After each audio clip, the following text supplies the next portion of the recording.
When I say underwater archaeology, what do people think of? I actually, huh? Bob Ballard.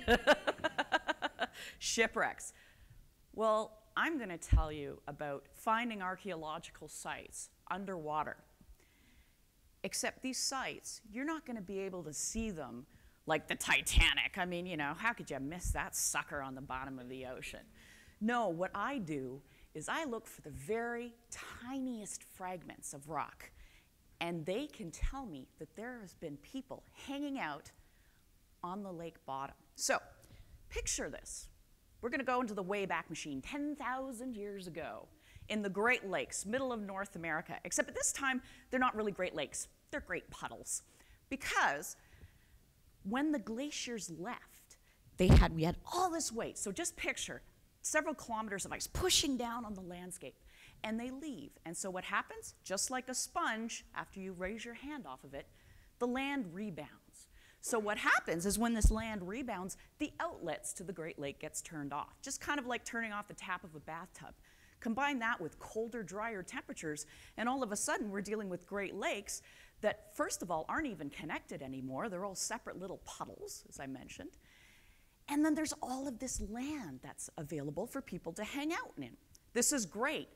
There's archaeological sites potentially on this land, except now it's under a couple of tens of meters of water.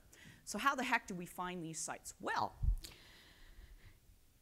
prehistoric peoples, when they make a stone tool, they sit there. Have you, anybody here ever done, anybody here ever seen a flint knapper work?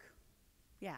Okay, so if you'll notice when a flint knapper works, they produce this nice stone tool, but what they also produce is a whole bunch of little bits, okay? The smallest, tiniest fragments, less than a millimeter.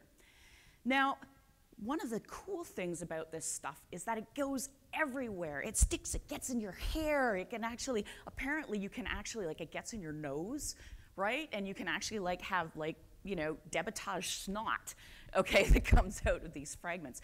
So this stuff gets pushed all over the place. And the best part is that it stays there. Instead of the stone tool that gets carried off to another site, it actually stays there. So what we do is we go and we go down, we use divers, we get some of this sediment, and we look at it and we can find this micro-debitage. That's the fancy word for it. It's stone tool dust.